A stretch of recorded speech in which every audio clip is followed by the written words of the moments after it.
All right, we are 2 minutes past the hour, so we're going to start. And please, everybody come in as I'm speaking. Welcome all our friends. Welcome everyone. My name is Lorraine Crow, and I am the Director of Grants and Community Initiatives here at the Community Foundation of Mississauga. We are so pleased that you took your time to join us today as we are all recovering from the effects of the pandemic and the challenges of the last few years. Before we get started in looking at our new database portal and talking about the 2023 grant opportunities, please allow me to make this statement on behalf of the Community Foundation of Mississauga. We begin our session today by acknowledging that the land on which we gather, on which the region of Peel operates, is part of the treaty lands of the territory of the Mississaugas of the Credit. For thousands of years, Indigenous peoples inhabited and cared for this land. In particular, we acknowledge the territory of the Anishinaabe, Huron-Wendat, Haudenosaunee, Ojibwe, Chippewa peoples, and that it is the home to the Métis and most recently the territory of the Mississaugas of the Credit First Nation, who are the direct descendants of the Mississaugas of the Credit. We are truly indebted to all First Nation, Métis, and Inuit peoples with whom we share this land, and we pledge that we seek ways to support and help Indigenous peoples achieve the 94 calls to action that are issued by the Truth and Reconciliation Commission, and do so in a timely manner. We call on all levels of government to not just pay lip service with land acknowledgements, but to continue to address the inequities that Indigenous peoples face on a daily basis and allow them to take their rightful place on these lands. We also acknowledge the systemic discrimination that many groups face who call this land their home. They came here to seek a better life, to broaden their horizons, but because of the color of their skin, their religion, or some other characteristic, they are subject to discrimination. As we discuss new processes and opportunities today, let us commit to respect and uplift each other, to tear down the barriers of prejudice, discrimination, and hatred. Let us resolve to love ourselves and each other and to build a just society for all. Thank you for taking this time to allow us at the Community Foundation of Mississauga to express these sentiments to you. And now let us introduce my colleagues that are on this call today. But before I do, just a few housekeeping things. Please put any questions you have in the chat and we will do our best to answer them. This session is being recorded and will be available on our database if you wish to review or share it with other members of your team. Okay, to our agenda today, our President and CEO, Glenn Gomulka, will be speaking to you shortly about our foundation.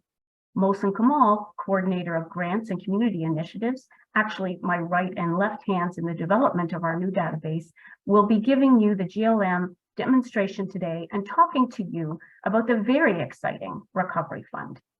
Our invaluable office manager, Pauline Pamitha, is working behind the scenes in the Zoom background to make sure everything goes smoothly for us, as she always does, keeping us on track. We're so indebted to Pauline.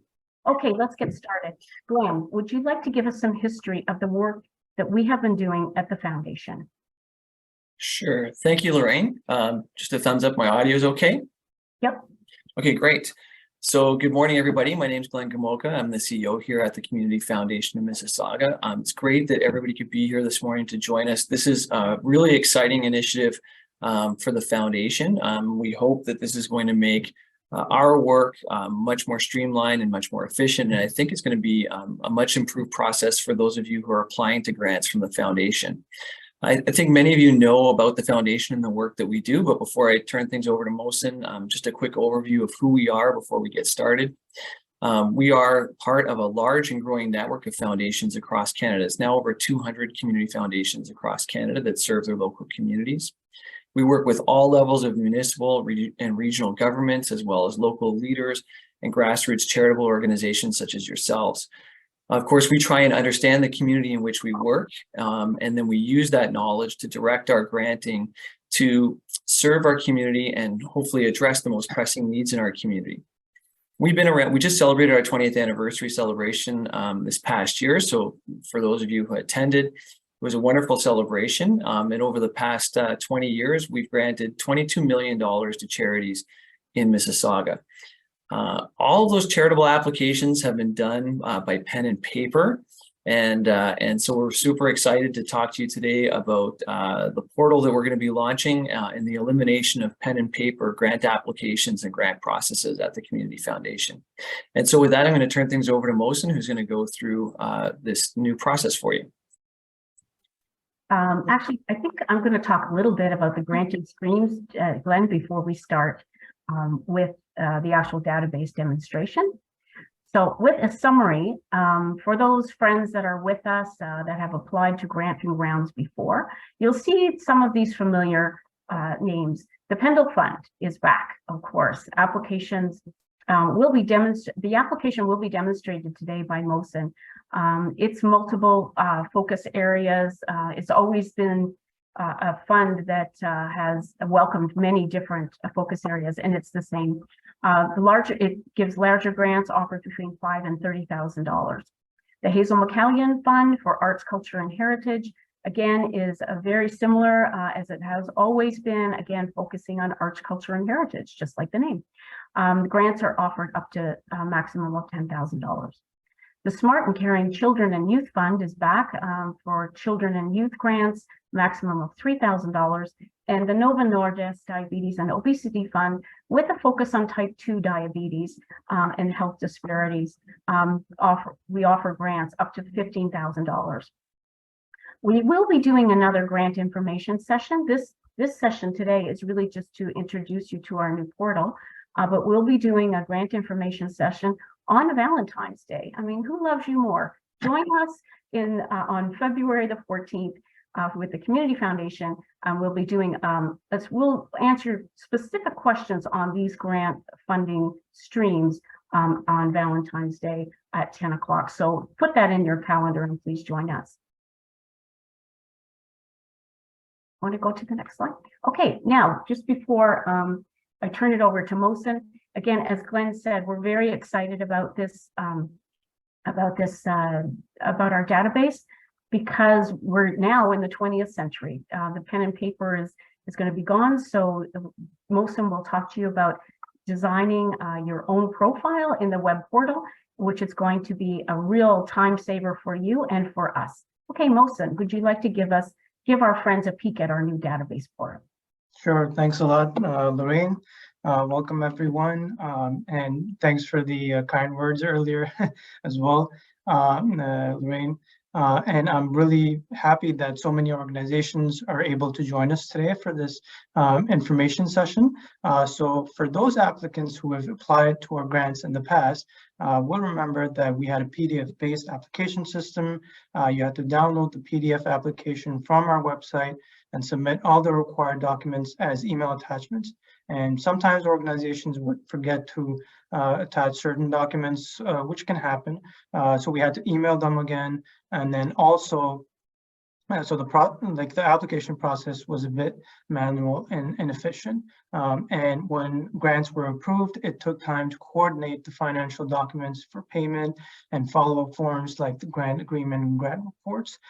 So with the new community GLM system by Foundant, all those inefficiencies and communication gaps will be eliminated.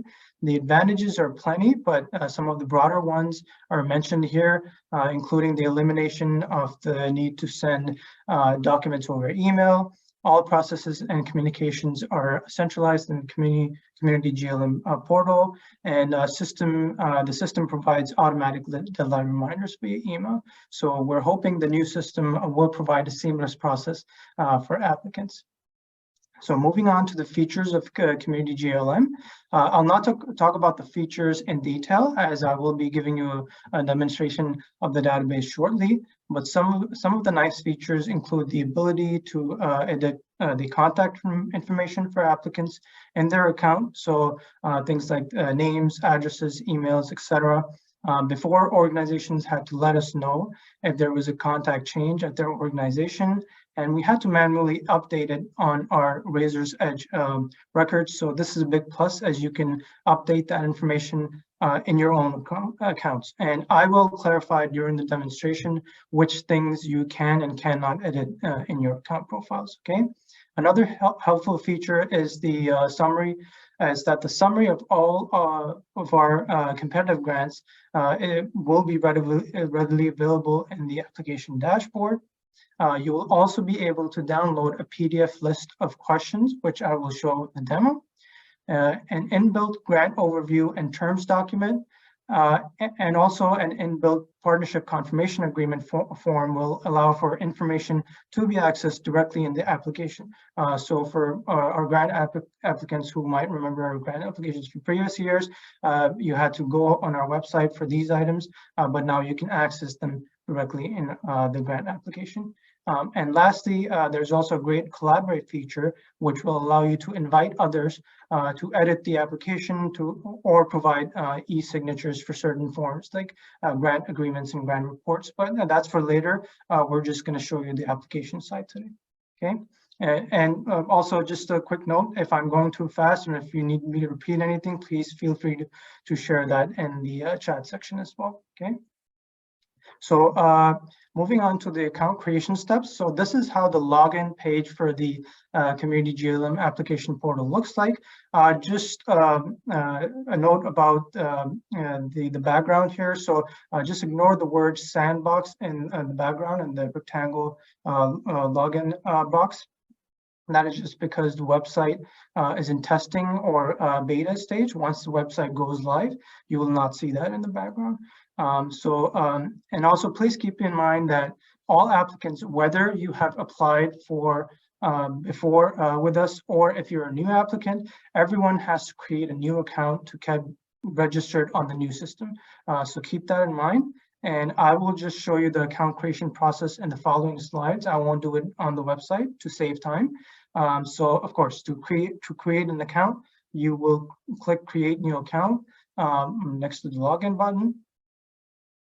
After you've pressed Create New Account, this is what you will see.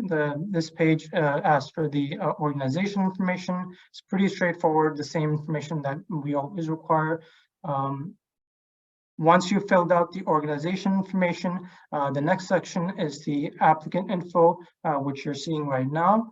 You have the option to copy the organization address that you entered in the first section to save time and make changes where applicable. So you'll see this button on the top left corner, copy address from organization. So you can use that feature to save time.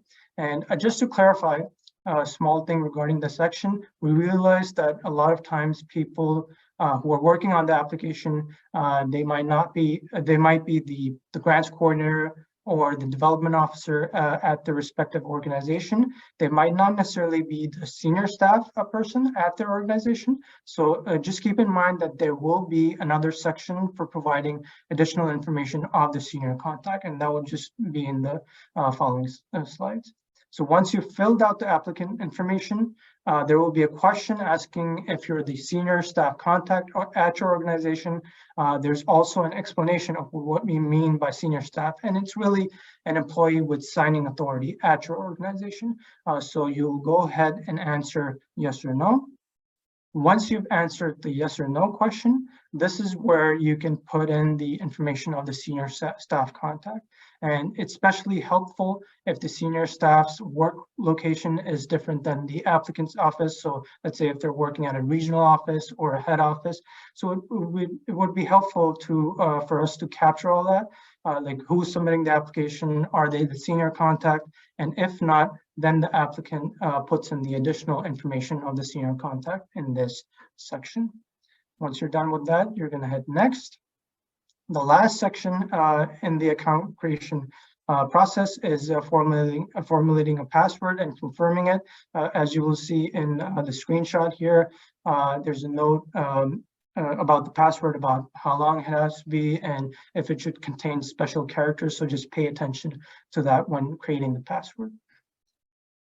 And once you're done, once all the steps are done, you'll see this message about email confirmation. So you do not have to check your email. It's totally optional. You can just select continue without checking and move on to the application dashboard. However, Since this is a new system, we would encourage to check if you've received an email and confirm to make sure that the system has the right email address for notifications. So just something to consider there. So those are all the account creation steps. And now I will stop sharing and switch over to the Community GLM application portal. So just bear with me as I bring up the screen here very quick. Okay, so I hope everyone can see the application portal.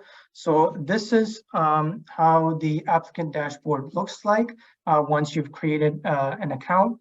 So the first thing that you will see here is the applicant details that, these are the details that the person submitting the application put in when they were creating the account.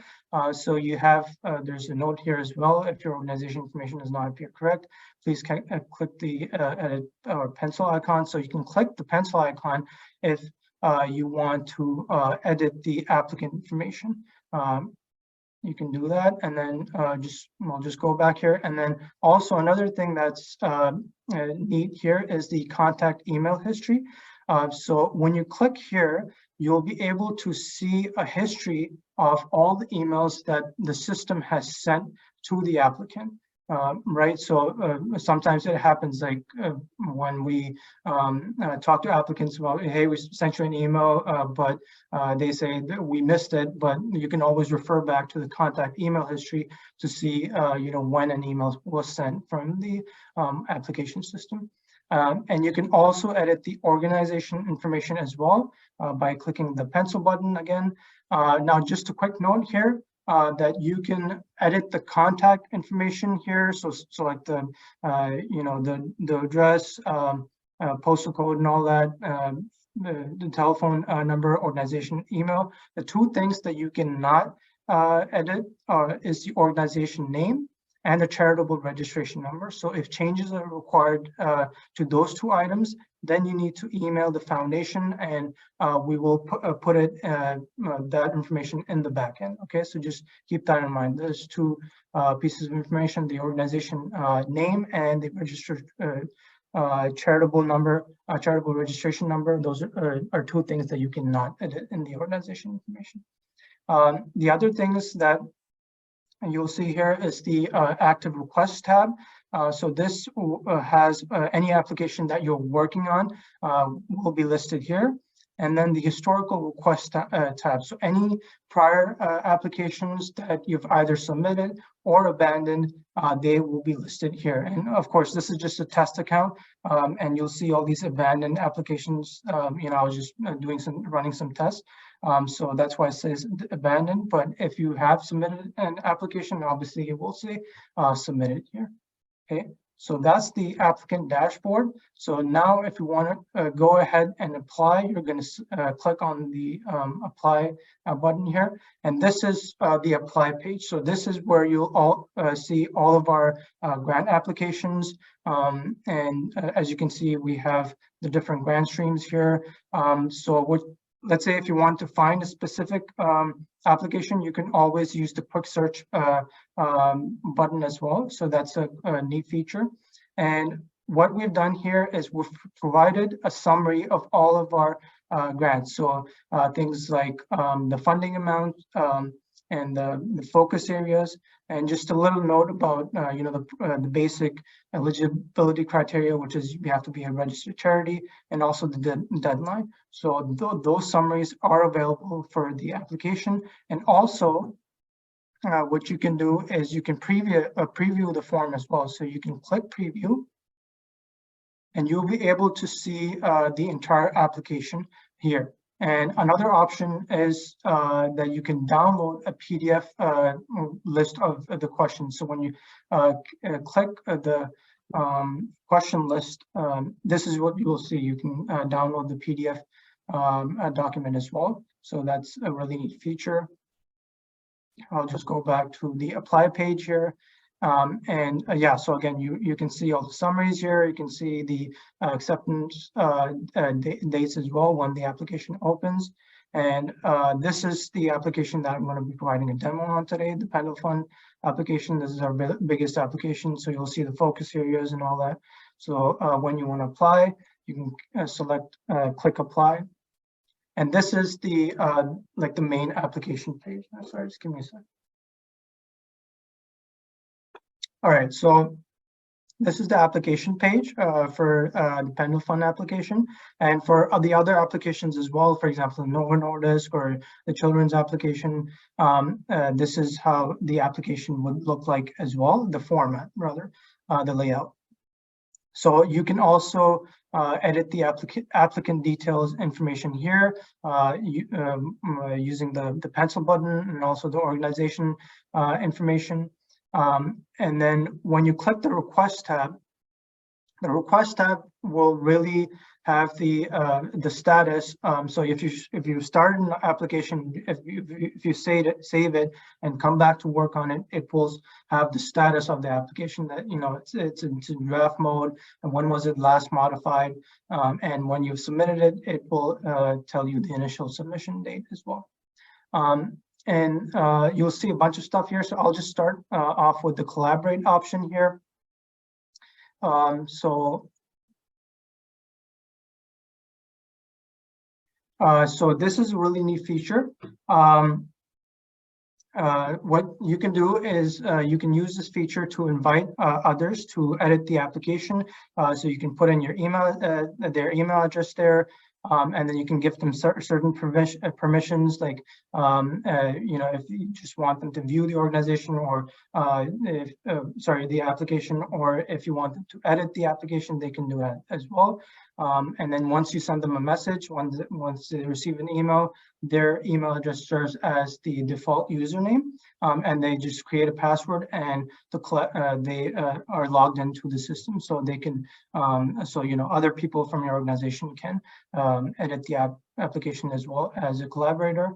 And then the other thing that's really neat here is the questions list. So you can download a PDF document of the question list here as well. Yeah, the application's there. So if you wanted to share the the application details with someone else in your organization, you can do that. So the first thing that you will see is the grant overview and terms form. So this is just standard stuff here about how your organization needs to be a registered charity. And then you'll see the funding streams here, the focus areas, guiding principles, and the ineligible projects. So that's just, it's a list of examples of ineligible projects. So you can go through all this, when the database is live, you will be able to preview the form, and you can go through all this information then as well. I'm not going to go into detail. And then you'll see this acknowledgement here that by clicking yes, you are accepting that you're an applicant from a registered charity. Now, in this section, you have to select yes, because if you select no, you will see this message here saying that you're ineligible to apply, since you're not a registered charity. So just keep that in mind. You have to click yes. And once you click yes, you will see the rest of the application. So the application starts off with the application instructions. The important information is in bold here, so the funding amount, the deadline, and then you'll see a checklist of attachments here. Yeah, this is just standard if you've been working on other grant applications as well. This is this stuff that is required documentation that is required ordinarily with grant applications. And then I'll just like to bring your attention to the first top three ones. Those are the required attachments. And just to note about the financial statements. So you need to submit audited financial statements only if your organization's gross annual revenue is over 250,000. So if the annual revenue is under 250,000, then you're welcome to submit unaudited audited financial statements. Okay. And moving on, and this is where you upload your files, and then some additional notes here. The last two ones are most important. So the required questions in the application are indicated with an asterisk symbol. to the right of them. And also there's a character limit for each question. So any question that is a text box format, there will be a character limit for that question. So just keep that in mind and keep your answers concise. The next section that we have here is the partnership agreement declaration. That's just a question asking, are you partnering with another organization? If you are partnering with another organization, then you will, and if you select yes, then you will see the partnership confirmation agreement form. And I will throw it back over to Lorraine for her to explain better the partnership confirmation agreement form. Okay, Lorraine, over Thank to you, Mohsen. Yeah, we'll just take a minute to talk about partnerships. Because our organization and our charter and our bylaws, we can only give to registered charities, but that doesn't mean that you can't partner with a not-for-profit. A not-for-profit organization is going to be working with you. Then it has to have a registered charity. So the partnership agreement is really the lead charity, which would be the registered charity, and because we can only fund registered charities. Okay, so the money would go to the lead charity, and then you could work in collaboration with a not-for-profit. So this partnership agreement, in the previous, what we used to do is we had a separate partnership agreement that would be a PDF document that you would register and say who the partners are. Now everything is online. So this partnership agreement is here inside the application. So if you're in that position where you are a lead charity and you're partnering with a not-for-profit, you're going to put all the information here. You're going to put the lead charity's name, contact information, so on and so forth. And you're also going to put the not-for-profit charity as well. So both of you are collaborating on this, the start date, the end date, the project title, you know, all the usual stuff that you do, you know, project description, how you're working with each other. That's basically how the partnership agreement works. Okay. All right. Thanks a lot for that, Lorraine. So that's the partnership confirmation agreement. Now we will move on to section 1, which is the organization overview. You know, this is general stuff that you will see in other grant applications as well. You need to provide the information about your organization. Just keep in mind that this is a text box question, so there is a character limit as well. And you know, we have a mix of questions, so text box questions, other questions like where you need to put in like numbers and stuff like that. So for these type of questions, just keep in mind that there is a character limit, and you need to keep your answers concise. So yeah, organizational mission, programs, or activities, just your normal questions regarding your organization. Then we move on to project overview and impact, which is the second section. So yeah, like, you know, just a standard stuff about the project title, description, how many people you will serve. And then we move on to the vital signs theme. As our previous grant applicants will remember as well, people who are applying for a grant, they need to select a vital signs theme. So I will hand it back over to Lorraine, where she'll be able to talk more in detail about these. Thanks, Mohsen. Okay, for our friends that are familiar with our applications, you're probably already familiar with vital signs. For those people that are new, and vital signs is a new term for you, the Community Foundation of Mississauga, every couple of years, we do an in-depth report and taking basically the temperature of the city. The vital signs looks after all types of avenues of arts and culture, children and youth, neighborhood projects, education. You see all those things listed, including mental health, social services, and on. Our vital signs can be found on our website, and you can download the vital signs document, which is quite extensive research. And we suggest that you do take a look at this, because when you align your projects for the needs of the city, then chances are your application may be more successful. In this application, we're asking you to choose 2 vital signs themes. So as Mohsen has the checklist here, so you just choose one here. One is required and you can choose 2. So for instance, if it's an arts and culture project that you're doing, but you're doing it for youth, you would choose arts and culture. And the first one, the second theme would be children and youth. So that sort of gives you an idea. Thanks, Mohsen. Awesome. Thanks, Lorraine. Yeah, moving on, just other stuff about the project, the details, the dates, and then, put in the cost of the project, grant request amount, and just a quick note here that the maximum amount that you can request for the Pendle Fund is $30,000. And just additional things regarding the project. So again, you'll be able to see all this information in the preview as well once the database is live. So I'm not going to go over all these questions in detail. And of course, I'm sure pretty much all of you are well aware of the standard questions that you normally see in a grant application. And just regarding the partnerships or collaborations question here, this is where you can really provide more detail about your project partner and how you intend to work with them. So that's section 2. Moving on to section 3, there's just some additional project information that we require here. So you'll be able to see that in the preview as well. And then we quickly move on to the project budget. So we have 3 tables here in total. And as you would remember from our previous applications as well, the first table is really where you provide a breakdown of all sources of revenue for the project. So you put the source of revenue here, the amount, whether it's cash or in kind, and whether that source of revenue has been confirmed or not. So you've got the yes or no option. And then we have a really neat feature here. So this is like a sum row here, which really tallies all the separate amounts that you have here. So that's really neat.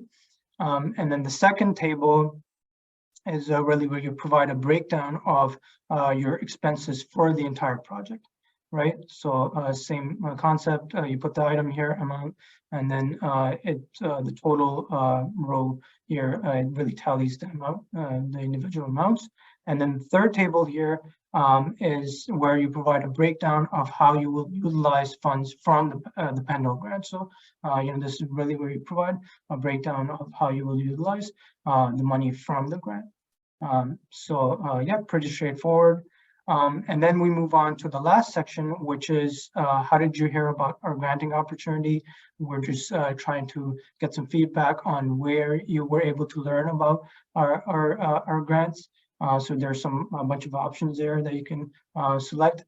And then lastly, we have a new section called a supplementary material. We were not able to do this in previous years, but we're really excited about this feature because now you have the ability to provide, a piece of supporting material. And the examples that are given there, like it could be like, let's say, a program brochure or testimonials, photos.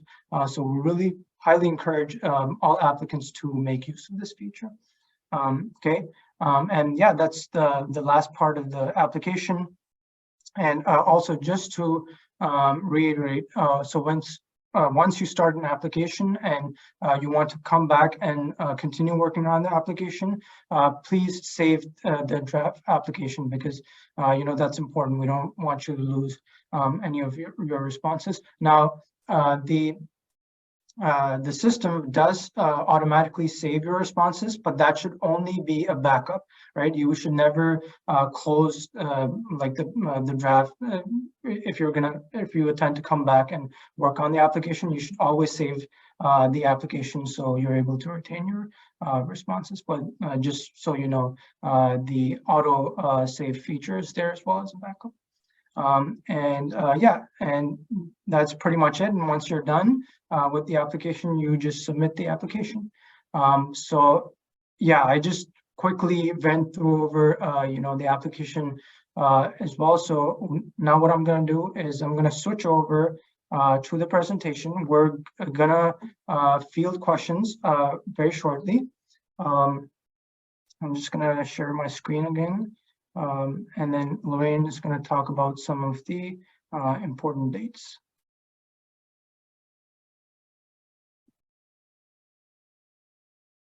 Thanks, Mohsen. Yes, we've got a lot of questions in the chat regarding the database, and we will get to them. did you want to do this? Yep. Oh, okay, here, sorry. Okay, yes, dates. Yes, we're having questions about the dates. Remember, spend your Valentine's Day with us because we love you more than anyone. February the 14th at 10 o'clock. So that's the grant information session, and you'll get information on that. And we'll get into really fine details about questions on the particular grant streams in that session. The grant round opens February 22nd. So this application that Molson is demonstrating for you, those will go live on the February, I'm still in December, February 22nd at 8 o'clock in the morning. All grant rounds will go live. That includes Pendle, Hazel, Children, and Nova. Everything goes live at 8 o'clock in the morning, and everything is a hard close on March 24th, 2023 at 5 o'clock. You can't be sending me financial statements and board of directors and things like that at 5:01 because you don't send them by email anymore. The system's going to shut you down at 5 o'clock. And even when you sent me stuff late, I wasn't able to take it. And that's what made me sad. So don't do that. Just make sure, here's a suggestion. Put March 22nd in your calendar. Okay, that so then if you have any issues whatsoever, then you're not late. Okay, because we can't take it after that date. Okay, March 24th is the end date at 5 o'clock. Now, what happens after that? And again, sometimes, you put in this grant application and it's kind of a mystery. What's going on? Well, what we do is this is our deliberation time, and our adjudication committee, we have a panel of specialists that are reading every single word of your application and looking at your financials, looking at the copies of your board of directors, any attachments that it's a lot of reading. It's a lot of, we deliberate very seriously on all your applications, and that happens between April 3rd and April 28th. And then there's the time for approval. So if you're approved or if sadly you're declined, you will know by May, and it's usually mid-May that we reach out and tell you that. Okay, so that's basically the timelines. And again, yes, I see a question. Can we apply for one grant at a time? More than one grant at a time? Yes, you can. It has to be a different project. Okay, so you can have a project in Pendle, and you can have a project in Children. It has to be a different project. Okay, you can't apply for the same project in different rounds. Okay, a reminder to all those people, all our friends, you're all our friends, but in 2022, you may have received grants and you also signed an agreement with us, okay? Those are due on January the 27th, 2023. You will find the old form on our website, and we will send you a reminder to make sure that that report has been filed. You're not allowed to apply in February if you don't file the report from a previous grant year. Okay, so we are accepting the old form of report for this year, for 2022 grants. If you're approved in 2023, then that reporting system will be online, and we'll guide you through that when that happens. Okay. All right, so now we're open to questions. All right, I know that Glenn, I'm going to invite you back in because Carol Ann had a really great question, and I think you would be best to answer that. And her question was, has Community Foundation of Mississauga ever considered including not-for-profits as eligible to receive grants versus registered charities? Many local community organizations are not-for-profit. Yes, so that's a great question. And as someone who ran a not-for-profit that did not have charitable status for 15 years, I'm very pleased to say that we are looking at that. The guidelines from Revenue Canada now permit us to fund nonprofit organizations. And through the Recovery Fund, which I think Lorraine mentioned or will mention, coming up, nonprofits will be able to apply for the Recovery Fund, which we will be working with Community Foundations of Canada to deliver in Mississauga. We're also waiting, so draft guidelines just came out in terms of who is a qualified nonprofit, or how do we qualify nonprofits to be eligible for our granting. So those draft guidelines just came out and we're reviewing them. There's a review period happening over the next month or so, and then the final guidelines will come out. Once we have the final guidelines, I think Lorraine said this off the top, we then have to change we have to change our charitable purpose, because our charitable purpose currently says that we only fund charitable organizations, and that was in response to the guidelines from Canada Revenue Agency. So the answer is yes, we're looking at it. There's a bit of a process we have to go through to get there. And there's some funding programs that we're currently are funding nonprofits. But hopefully in the not too distant future, hopefully for the 2024 grant round, all those grants will be open for charities and nonprofits, but it is our goal. And that's where we're hoping to get to. Okay, that's great. Thanks so much for that information, Glenn. I know that's always been something that has come up in previous years. And again, remember, right now, you can still partner with a not-for-profit as a registered charity and you're partnering. So we're certainly happy to look at not-for-profit and charitable collaborations, as we always have. But it'll be nice to know, it is nice to know that we're going down the road to hopefully be able to accept not-for-profit applications for the Community Foundation of Mississauga. All right, so let's answer some of these questions. I did get a question. Partnership is regarding partnerships is applied initiative only, not regarding other aspects of operations. It's a little bit confusing, this question, but again, if you're talking about partnerships, remember that it has to be a registered charity collaborating with other not-for-profit. Sometimes two charities will come in and collaborate with each other as well. So that's certainly something that we look at with partnerships. I hope that answered your question. If it didn't, then you can certainly reach us at grants@CFOFM for more information. Mohsen, was there any other questions in the chat that you wanted to answer? Well, I wanted to go over the Collaborator option, Okay. a feature in the gym. So I'll actually, the question was, sorry, let me just.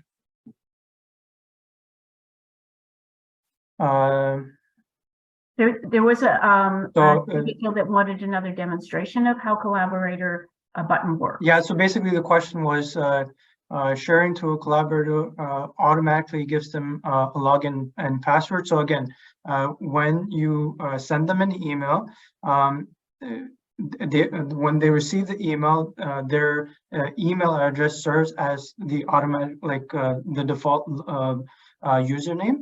And then when they click the link, all they have to do is create a password. And once they've created a password, they're logged into the system. So yeah, it's pretty straightforward.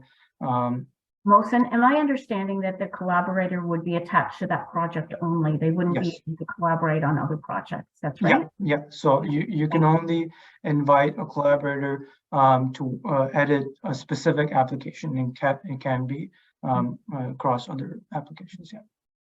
There was another question regarding the fields of the applications, whether you had to fill out all the fields or not. And I think Mohsen covered that, but let's reiterate that there's a little asterisk beside the questions that are required. The other questions in the application are optional. So anytime you see an asterisk, you have to answer that or you won't be able to submit your application. So just watch for that little asterisk. And I see another question here. When will the grant questions become available? So what we're planning to do is we're planning to make the database live in January. So once the database is live, we will send an email out to all our applicants, specifically people who attended today. And we will encourage you to create a new account. And once you've created a new account, you will be able to preview the applications when the database is live. So yeah, that's the answer to that question. Yeah, but again, the applications don't actually go live until the February date for application. Yeah, so you won't actually be able to apply for them until you see the apply button available, but you will be able to preview all the grant applications, so you can take a look at the questions in those applications. Okay, and again, we encourage you to set up your profiles. Set up your profiles and your passwords during that time period. Okay. Oh, here's a question. How do we recover a password if forgotten? Mohsen, do you want to answer that? Sure. So if you've forgotten your password, you will see a forgot your password option on the login page. So when you click that, you know, if there is an account created associated with your email address, you just have to insert your email address there, and then the system will send you a link where you can research your password. So yeah, there is a provision there on the login page where you can click forget your password, and then you'll be able to research your password there. I know there was a question regarding the character limit, and I think we've answered that. Again, watch your character count. As a previous grant writer, it's really great to just download that question sheet into a Word document, answer your questions, count your characters, and then copy them into your application. That's a really great way to do it. It's not, the system is not forgiving. It's only going to take the word count to what it says on the question. In our PDF applications, I know that many people would type much more than the space allowed. And to be honest with you, our adjudicators only read what was typed in the space allowed. So even though you went over that, we weren't reading it. Okay, so this one is going to really tighten that up. It only takes the character limit. So just be aware of that. And again, just as a tip on grant writing, just put it in a Word document, count your characters, and then copy paste it into your application. You're going to save a lot of time and not aggravate yourself of going back and forth trying to take out, you know, words to make it fit. Okay, so that's just a suggestion. And also, just to add to that, so when you download the PDF list of questions, you will also be able to see the character count there as well. So it will be mentioned, you know, per question where there is a character limit applicable. But we would always recommend that you don't work on the application offline. You can always work on the application on the system, and you can just keep saving a draft and then keep coming back to it, you know, continue working on it when you need. And it's better in terms of the character limit as well, because it just, you know, automatically tallies your character limit count as well. But it will be mentioned in the PDF questions list document if you were to download that. So yeah, just an additional note. Okay. Again, I think we've answered all the questions that are in either the question and answer piece or the chat. And if you think of some more, please just put them in. We still have a little more time left. But I think this is a good opportunity, Mohsen, for you to go and talk about the recovery fund that is very exciting right now, and it's posted on the website. Yeah, so a quick update for all our guests today. Before you go, we're happy to announce that the Community Foundation of Mississauga will be working with community foundations across Canada as part of the Community Services Recovery Fund.